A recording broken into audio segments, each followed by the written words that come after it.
Hello friends, connect Kannada YouTube ಚಾನಲ್ಗೆ ಸ್ವಾಗತ. ನಾನು ನಿಮ್ಮ ಯಶಸ್ವಿನಿ. ಈ ಬಾರಿ ನಮ್ಮ ದೇಶಕ್ಕೆ ಪದಕ ತಂದುಕೊಟ್ಟವರ ಪ್ರಮುಖ ಅಥ್ಲೆಟ್ಗಳ ಬಗ್ಗೆ ನಾನು ನಿಮ್ಗೆ ಹೇಳಲೇಬೇಕು. ತನ್ನು ಮನ ಧನ ಶ್ರಮ ವಹಿಸಿ ಮಾಡಿರುವ ಅತ್ಯುತ್ತಮ ಸಾಧನೆ ಇದು. ಸಾಧನೆ ಮಾತ್ರ ವಜ್ರದಂತೆ ಕಠಿಣವಾದದ್ದು, ಇತಿಹಾಸದಲ್ಲಿ ಯಾವಾಗಲೂ ಅಚ್ಚಳಿಯದೆ ಉಳಿಯುವಂಥದ್ದು.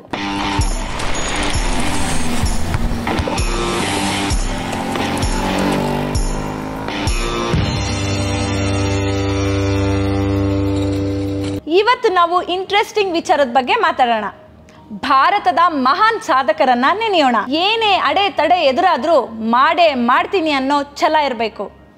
ಅಂಥ ಛಲ ಇರೋರು ಏನು ಮಾಡ್ಬೋದು? ಯಾವ ಫೀಲ್ಡಲ್ಲಿ ಅಚೀವ್ಮೆಂಟ್ ಮಾಡ್ಬೋದು? ಅದಕ್ಕೆ ಎಷ್ಟು ಟೈಮ್ ತಗೋಬೋದು? ಜಗತ್ತಿನ ಎಲ್ಲ ಅದ್ಭುತ ಸಾಧಕರಿಗೂ ಇದ್ದಿದ್ದು ದಿನಕ್ಕೆ 24 ಗಂಟೆ ಮಾತ್ರ.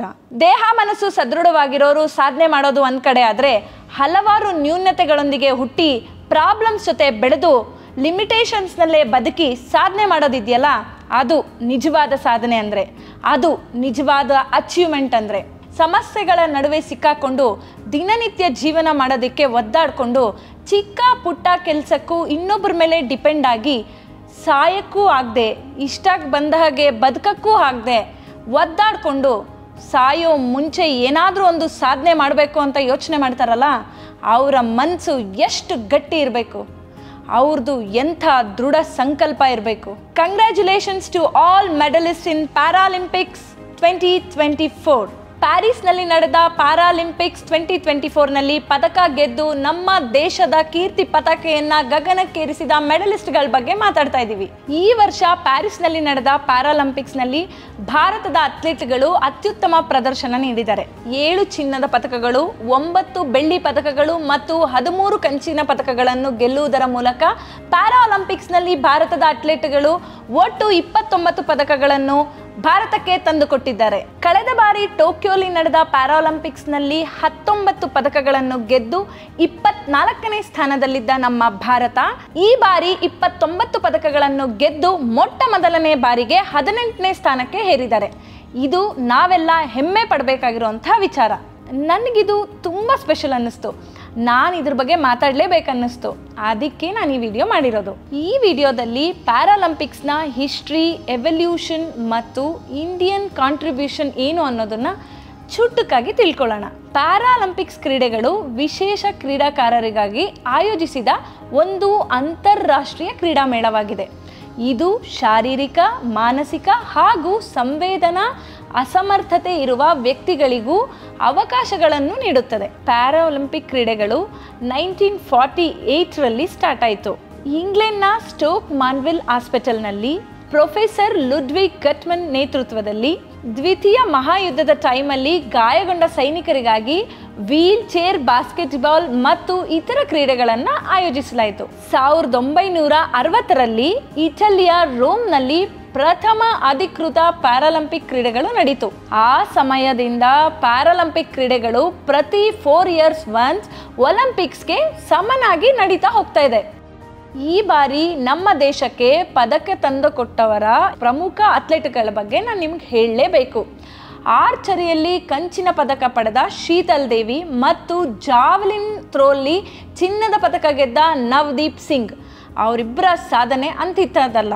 2 ಕೈಗಳು ಇಲ್ದಿದ್ರೂ ಕಾಲ್ನಲ್ಲೇ ಬೇಲನ್ನು ಹಿಡ್ಕೊಂಡು ಭುಜದ ಸಹಾಯದಿಂದ ಬಾಣವನ್ನು ಗುರಿ ಮುಟ್ಟಿಸಿ ಕಂಚಿನ ಪದಕ ಗೆದ್ದಿರೋದು ನಮ್ಮ ಹೆಮ್ಮೆಯ ಶೀತಲ್ ದೇವಿ.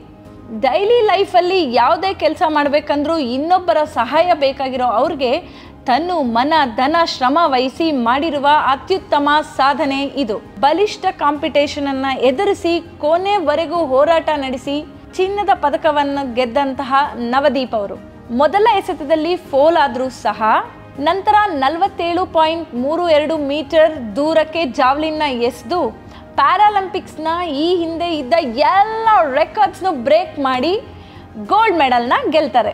ಇಂತಹ ಛಲ ಇರುವಂಥ ಅಥ್ಲೆಟ್ಗಳಿಗೆ ನಾವು ಒಂದು ಸ್ವಲ್ಪ ಸಪೋರ್ಟ್ ಮಾಡೋದ್ರಿಂದ, ಸ್ವಲ್ಪ ಅವ್ರನ್ನ ಎನ್ಕರೇಜ್ ಮಾಡೋದ್ರಿಂದ ಅವರು ತಮ್ಮ ಭವಿಷ್ಯವನ್ನು ಇನ್ನೂ ಉಜ್ವಲಗೊಳಿಸ್ತಾರೆ. ಜೊತೆಗೆ ನಮ್ಮ ದೇಶದ ಕೀರ್ತಿಯನ್ನು ಕೂಡ ಮತ್ತಷ್ಟು ಹೆಚ್ಚು ಮಾಡ್ತಾರೆ. ಇದೆಲ್ಲವನ್ನು ಗಮನಿಸುವಂತಹ ನಮ್ಮ ಮುಂದಿನ ಯುವ ಪೀಳಿಗೆ ಇರ್ಬೋದು, ನಮ್ಮ ಮಕ್ಕಳಿರ್ಬೋದು, ಇವರನ್ನು ಸ್ಫೂರ್ತಿಯಾಗಿ ತಗೊಂಡು ಅವರು ಕೂಡ ಜೀವನದಲ್ಲಿ ಏನಾದರೂ ಸಾಧನೆ ಮಾಡೋದಕ್ಕೆ ಸ್ಫೂರ್ತಿ ಆಗತ್ತೆ. ಪದಕಗಳು ಚಿನ್ನದ್ದಾಗಿರಲಿ, ಬೆಳ್ಳಿಯಾಗಿರಲಿ ಅಥವಾ ಕಂಚಿದ್ದೇ ಆಗಿರಲಿ, ಆದರೆ ಸಾಧನೆ ಮಾತ್ರ ವಜ್ರದಂತೆ ಕಠಿಣವಾದದ್ದು. ಇತಿಹಾಸದಲ್ಲಿ ಯಾವಾಗಲೂ ಅಚ್ಚಳಿಯದೆ ಉಳಿಯುವಂಥದ್ದು. ಇಂತಹ ಅಥ್ಲೆಟ್ಗಳನ್ನು ಪ್ರೋತ್ಸಾಹ ಮಾಡೋದ್ರಿಂದ, ನಾವೆಲ್ಲ ಅವರ ಬೆಂಬಲಕ್ಕೆ ನಿಲ್ಲೋದ್ರಿಂದ, ಚೂರೇ ಚೂರು ಅವ್ರಿಗೆ ಸಪೋರ್ಟ್ ಮಾಡೋದ್ರಿಂದ ಖಂಡಿತವಾಗಿಯೂ ನಮ್ಮ ದೇಶದ ಸಾಧನೆ ಇನ್ನೂ ಹೆಚ್ಚಾಗೋದ್ರಲ್ಲಿ ಯಾವುದೇ ಅನುಮಾನ ಇಲ್ಲ.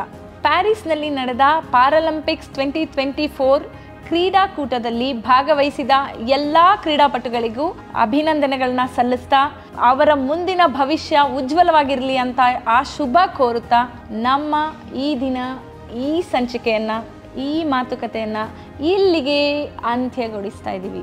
ನೆಕ್ಸ್ಟ್ ಮೀಟಲ್ಲಿ ಇನ್ನೊಂದು ಇಂಟ್ರೆಸ್ಟಿಂಗ್ ಟಾಪಿಕ್ ಜೊತೆ ಕನೆಕ್ಟ್ ಆಗೋಣ. ಅಲ್ಲಿವರೆಗೂ stay connected to connect Kannada YouTube channel. Like ಮಾಡಿ, ಶೇರ್ ಮಾಡಿ, ಕಮೆಂಟ್ ಮಾಡಿ, ಸಬ್ಸ್ಕ್ರೈಬ್ ಮಾಡಿ ಹಾಗೂ ಬೆಲ್ ಐಕಾನ್ ಪ್ರೆಸ್ ಮಾಡೋದನ್ನು ಮರಿಬೇಡಿ. ಜೈ ಹಿಂದ್, ಜೈ ಕರ್ನಾಟಕ, ಜೈ ಭಾರತ್ ಮಾತೆ.